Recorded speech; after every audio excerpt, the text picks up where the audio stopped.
And is recognized. Thank you, Mr. Chairman, and thank you all for being here at the hearing. Congratulations to all of you on your nomination, and thank you for your service, Marty.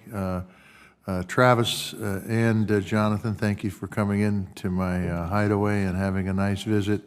I don't intend to ask you three any questions. I'm going to focus on Dr. McLean, if I might, so you guys can smoke them if you got them, okay? Dr. McLean, you have impressive experience working in congressional relations in the public and the private sector, including most recently for the Department of Veterans Affairs and the Air Force. In addition to your 30-year career in congressional affairs, you serve as an officer in the Air Force Reserve. Thank you for that. It's very clear that you're more qualified for the role for which you have been nominated. You're more than qualified for the role in which you've been nominated. I especially appreciate your leadership as Deputy Assistant Secretary for Congressional and Legislative Affairs at VA. You and your team did a great job of handling the transition after the election and responding to an unprecedented number of inquiries from Congress about priorities such as our Sergeant First Class Heath Robinson honoring our PACT Act that was just passed last summer. Given your track record, I have no doubt that you will do a great job at HUD, and we'll work to ensure that Congress gets timely and accurate information, which is critical in the capacity or hopefully will be confirmed for.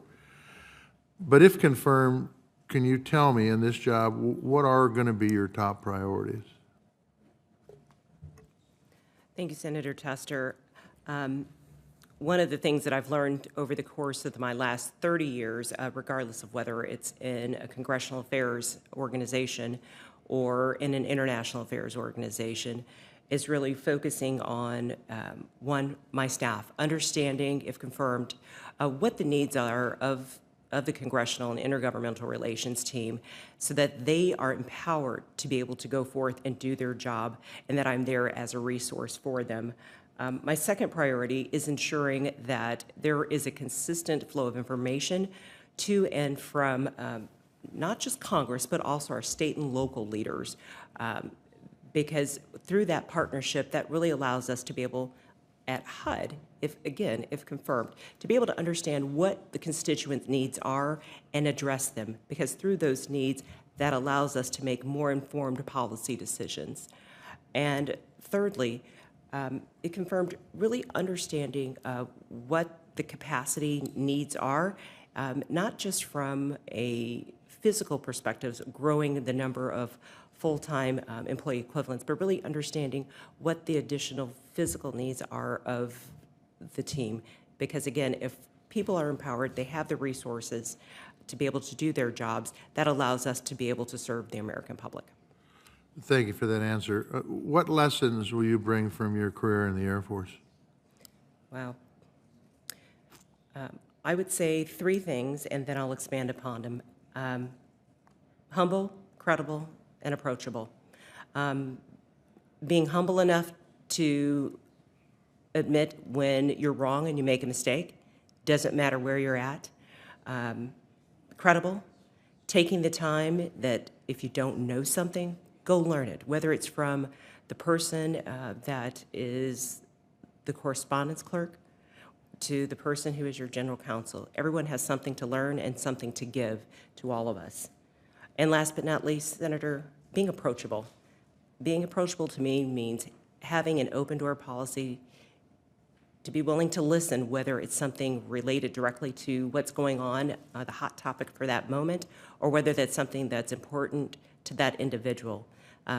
We all spend most of our time at work, so having an environment where you have a leader that is humble enough to admit mistakes, credible enough to understand the issues, and to be able to help guide and provide a North Star, and approachable enough to be able to have conversations. That's what makes a great workforce to me. Appreciate those answers, and hopefully we'll move you out of committee quickly, because I think you'll be a tremendous asset to HUD as you have been to the VA. So we thank you. I do have 20 seconds left, so I'm just going to ask a really quick question. Crypto's come up a lot since the FTX issue, and I took it up with both Travis and Jonathan when they were in my office. I'm going to phrase the question a little bit different, because I don't think crypto passes the smell test, at least in my book it doesn't, and I don't want to give it credibility by regulation. So if we put forth regulations on crypto, how do you stop that from inherently just giving crypto credibility? Any of the three of you can answer that. That's something we've really tried to be thoughtful about, Senator, because I agree with you. From a prudential banking regulator perspective, our first responsibility is the safety and soundness of the institutions and the consumers that the institution serves. And so our approach has been to identify the activities, to understand them well and the risks, and to make judgments in terms of safety and soundness, consumer protection, BSA, AML, and even potentially financial stability to ensure we understand what we're doing before we allow the insured banking institutions to get engaged in the activity. And any approach to regulation, it seems to me, should start with that premise. Okay. Any further comment to that? Mr. Hill or Mr. McKernan?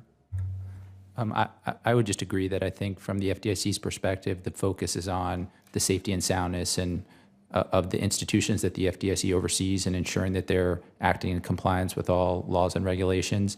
I think there are broader questions related to crypto that Congress and perhaps other agencies might have on their agenda.